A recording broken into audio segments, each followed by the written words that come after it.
les gens sont en train de bosser, quoi. Comment les oreilles s'épanouissent-elles? Avec des masques. Ouais. Et c'est tranquille. On te laisse regarder là. Je suis sur internet, sur Facebook. Hein. Une promenade radiophonique avec Nilso. Non,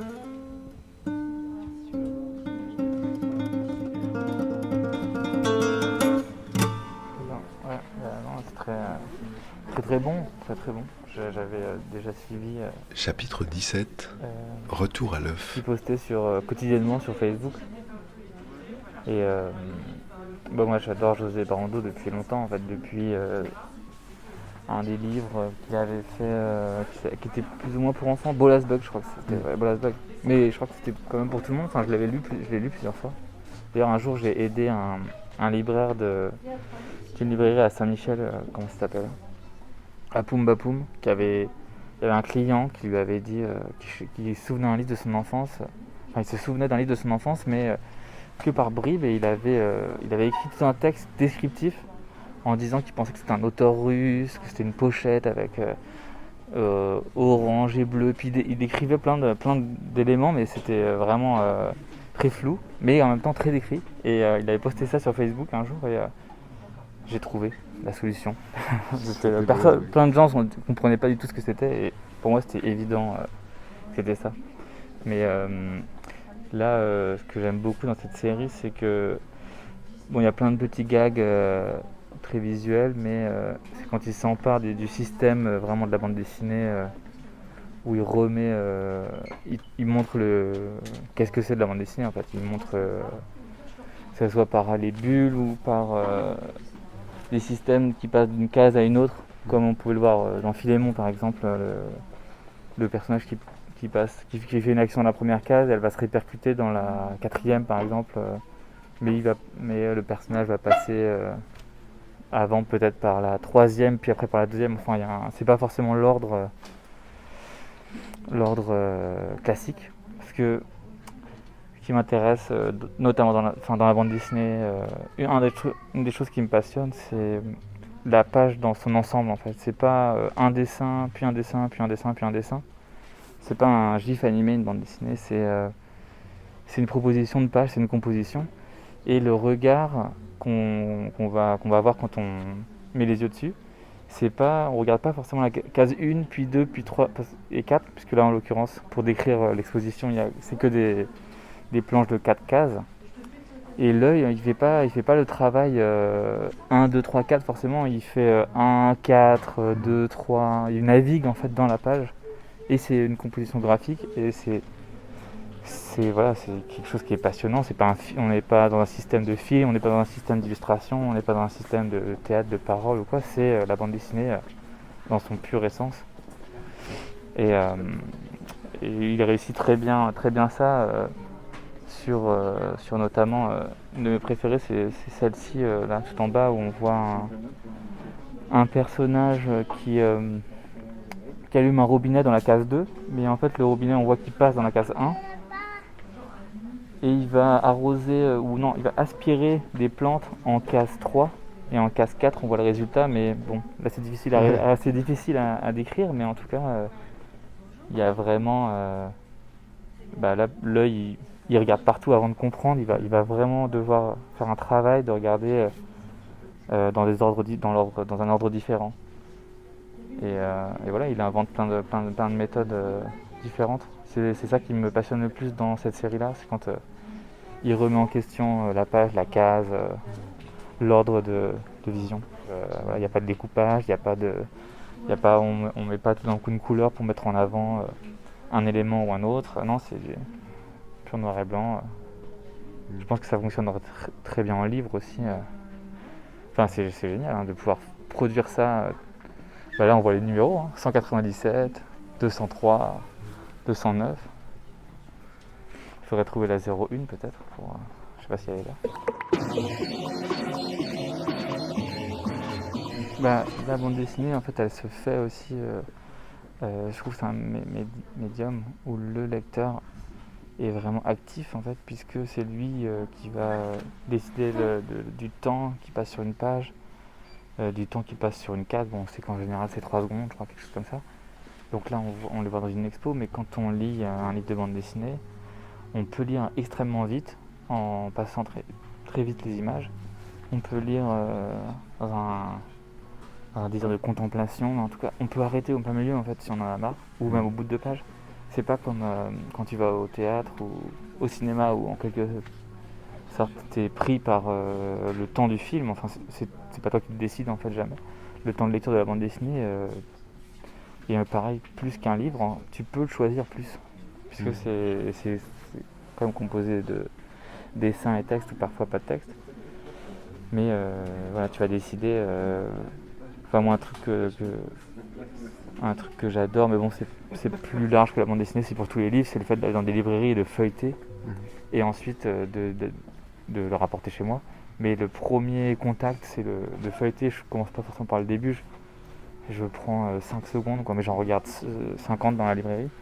Et puis après, il y en a où tu reviens. Et puis après, il y en a un ou deux où tu te dis, tiens, bah, ça, j'ai envie de pousser l'exploration plus loin. Mais il y a cette première vision, comme si on pouvait...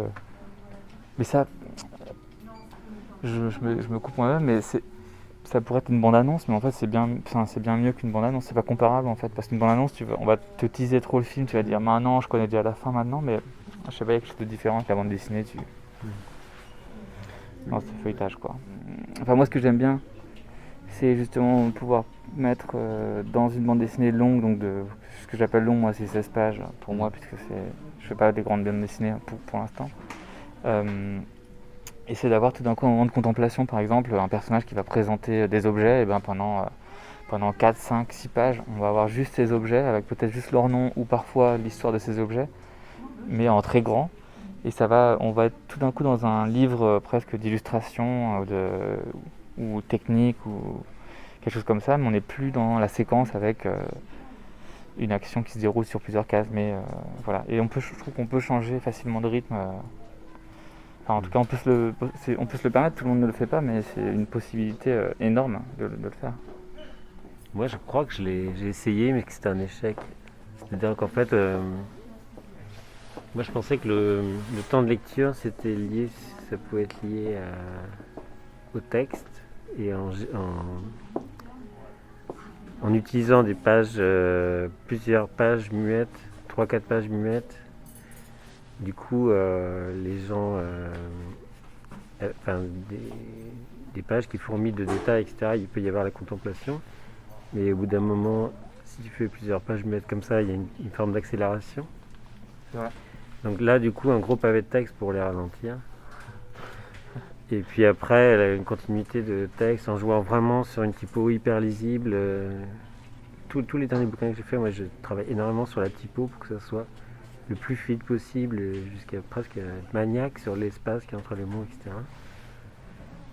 Et du coup, si le lecteur se retrouve à avoir une facilité pour lire le texte, s'il se rend compte qu'on l'a mis dans ce confort-là, il va le lire, et du coup, là, tu contrôles un peu plus. Parce que j'ai remarqué qu'en fait, par exemple, Simon Anselman, j'ai lu ses bouquins, je me suis rendu compte qu'il avait une parfaite maîtrise du rythme, comme ça, et je me suis rendu compte qu'il était très pro, très pro. Sur la typo, c'est toujours lisible, c'est toujours... Mais on est on est sur un sitcom, quoi, presque, hein, quand même. Donc c'est maîtrisé, mais il n'y a jamais vraiment de changement de rythme, enfin j'ai l'impression en tout cas. Oui, c'est vrai que... c'est constant, quoi. Oui, c'est vrai. Mais en tout cas, oui, c'est vrai, c'est juste intéressant sur le côté maniaque sur la typo, pas pour le reste, c'est vrai que c'est pas très pertinent. Non, mais c'est vrai. C'est quand même intéressant. Même s'il a fait des bouquins un peu plus où il y a des grandes images aussi, mais c'est vrai qu'il joue pas sur le rythme tant que ça. C'est assez répétitif dans le. Oui. Parce que j'ai adoré dans ce que tu disais tout à l'heure et que je trouve vraiment ça m'a fait tilter. Nous vous rappelons que la médiathèque ferme à 18h. Les inscriptions sont bientôt terminées. Il vous reste une demi-heure pour emprunter vos documents. Et pour faire dédicacer votre BD au 4e étage par Lisa Mandel. Merci à tous. Non, je trouve ça bien quand tu as décrit les BD, la bande dessinée, et le fait que ce soit une page et tout ça. et parce que je me suis rendu compte que moi, le projet que je suis en train de faire en ce moment, je me suis amusé à aller au bout du b.a.-ba de la bande dessinée, tel que Sébastien Lumineau me l'avait donné il y a 25 ans que j'ai commencé à faire de la BD. Moi, je venais de rien du tout, ce que je n'avais jamais fait. Je me suis lancé comme ça à l'arrache. Puis au bout d'un an, je me suis dit, je fais de la BD, mais je ne sais même pas comment ça marche. Donc je lui avais demandé. Il m'avait dit, ça va de gauche à droite, en diagonale. Moi, j'étais vraiment nul, je n'en lisais pas et tout. Et puis il m'avait dit un truc marrant, qui était essentiel, c'est qu'il faut, pour lui en tout cas, il fallait qu'il y ait quelque chose où qu'on puisse voir d'un seul coup d'œil ce qui allait se passer dans la planche. Et là, sur le dernier projet que je fais, carrément, je fais un rond, un carré énorme au milieu, comme une illustration, et puis le reste, c'est qu'une description de ce qui se passe au milieu. Ah oui. Et je l'ai fait un peu parce que j'aime bien l'esthétique des gravures anciennes, tout ça, mais je m'étais jamais formulé qu'en fait c'est une forme d'aboutissement dans la logique de la bande dessinée. Et c'est ce que tu as dit, ça me l'a révélé, parce qu'effectivement c'est ça. C'est que c'est bien que la planche soit un tout. Ouais, c'est ça. C'est pas qu'un agencement de dessin, c'est aussi un agencement de dessin, mais c'est pas une suite d'illustrations, c'est pas mis n'importe comment. Bon, je vais pas répéter ce que tu disais tout à l'heure, c'est pas mal parce qu'en fait ça paraît évident, mais c'est formulé comme ça, ça donne un éclairage. Alors lui, j'ai pensé aussi à un truc, c'est que comme c'est complexe, des fois tu vas comprendre d'une certaine manière quelque chose. Et puis en lisant les pages, tu deviens un peu savant dans sa mécanique. Tu commences à comprendre la grammaire.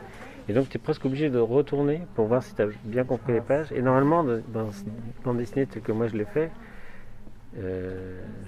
j'essaye de faire en sorte que les gens ne retournent pas en arrière, parce que j'ai l'impression que c'est mort. Ah oui. Mais pas pour lui. Je pense qu'en fait, ou alors tu peux attendre de l'avoir fini pour le relire, ce qui est le cas de toutes les BD. Et l'autre truc que tu as dit qui m'a fait aussi percuter, c'est le côté feuilleter et avoir un truc d'un coup. Là, sur le bouquin que j'ai fait, celui que j'ai ressorti, Meilleur Movie, je m'étais amusé sur toute une séquence de poursuite à faire en sorte que les gens puissent comprendre la BD en la feuilletant très vite avec une case centrale et plein de petites qui sont en fait pas très importantes, de manière à ce qu'on puisse, en feuilletant, on comprenne de quoi il s'agit comme une séquence sur 10 pages, déjà lisible, et puis après, dans chaque page, il y a une autre séquence aussi.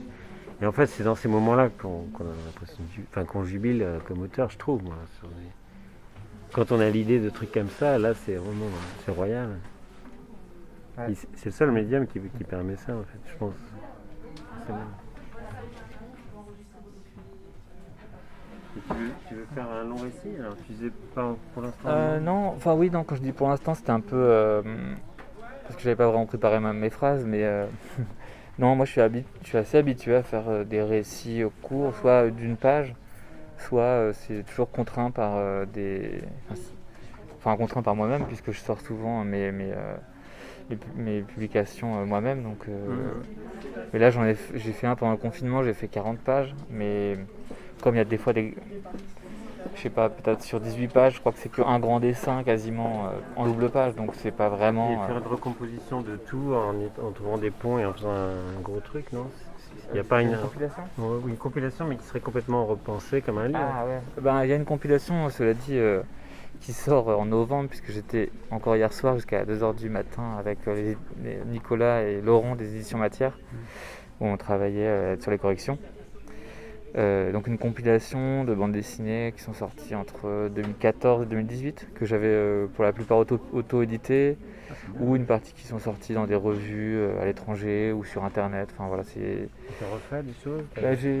J'ai refait plusieurs pages de plusieurs bandes dessinées pour ça, c'est un truc que je fais souvent c'est un truc que permet l'auto-édition, c'est-à-dire quand je sors une bande dessinée de 20 pages et je fais 300 exemplaires par exemple, et quelques mois après ou années, si elle est épuisée et que je veux la ressortir, je vais rajouter 4 pages par exemple.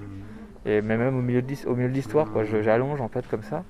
Et là, il y avait cette possibilité aussi, donc des fois j'ai rajouté 7 pages à une bande dessinée, des fois une page ou deux, et puis j'ai recolorisé des choses qui étaient en noir et blanc ou qui étaient une vieille colorisation que j'aimais pas trop. Donc voilà, ça va faire quand même presque 300 pages. Et puis j'ai mis à la fin aussi, il y a une douzaine de pages de notes qui documentent en fait certains livres qui ont été faits dans certains contextes, comme des résidences, des expositions. Donc c'était vraiment lié directement à un contexte, par exemple en Colombie, pendant 3 semaines, où on logeait dans un musée avec Séverine, et puis on a fait une sorte de faux guide du musée, mais donc on a fait rentrer le musée dans la fiction, et imprimé avec à la fois en sérigraphie, en riso, avec de la dorure à chaud, parce qu'il y avait un quartier d'imprimeurs dans le coin. Donc il y avait à la fois des choses qu'on imprimait, nous, avec les imprimeurs sur place qui faisaient partie du projet, qui nous recevaient, et à la fois on allait dans ce quartier d'imprimeurs pour trouver des moyens d'imprimer des choses. Donc voilà, ça je trouve que moi, si je raconte pas ça, sur les salons par exemple, quand je fais des salons d'édition, je raconte ça quand je vends ce livre. Si tu l'as pas, tu passes un petit peu à côté d'une chose. Tu peux lire le récit sans cette information, mais là, comme c'était l'occasion d'imprimer, de faire un plus gros tirage, un livre qui reste un peu dans le temps, je trouvais important de raconter certains contextes comme ça. Voilà. Surtout, ça peut avoir de l'intérêt. Moi, j'ai fait beaucoup de fanzines aussi, j'aime bien ça. Moi, le dernier bouquin que j'ai fait, là, j'ai d'abord sorti en 10 pages, que j'ai pas publié. Après, j'en ai fait un fanzine, après, j'en ai fait un bouquin, et après, je l'ai complètement redessiné pour faire un autre bouquin. Et je trouve ça vachement bien de pouvoir faire ça. Je comprends pas que les gens ne le fassent pas plus. Je sais que Pierre la Police, il fait ça beaucoup. Quand il ressort un livre, il redessine plein de choses, etc.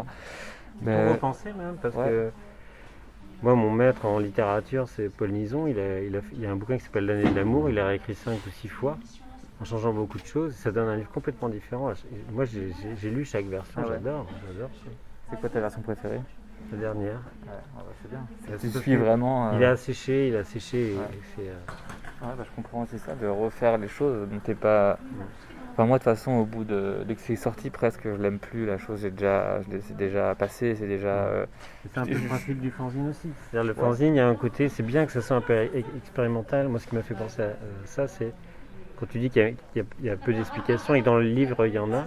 Donc, le fanzine, moins il y a d'explications, à la limite, mieux c'est. S'il n'y a pas de nom d'éditeur, pas de prix, pas de trucs comme ça qui parasitent. Et dans un livre, c'est une autre posture. On sait que les gens, une fois qu'ils l'ont terminé, ils vont chercher désespérément des informations. Donc c'est bien qu'elles soient quelque part. Comment les oreilles s'épanouissent-elles? Une promenade radiophonique avec Nilso. Proposée par Henri Landré. Mesdames et messieurs, bonsoir. Une production du festival Formula Bula. Vous avez les documents empruntés. Merci d'enregistrer votre œuvre. Enregistré le dimanche 4 octobre 2020 à la médiathèque Françoise Sagan, Merci beaucoup. Paris, 10e arrondissement, On est ramené, avec Nilso Moi, et j'ai pas de livre, et là- Samy Stein. je peux te donner le programme le programme, c'est pas le programme finalement, c'est le.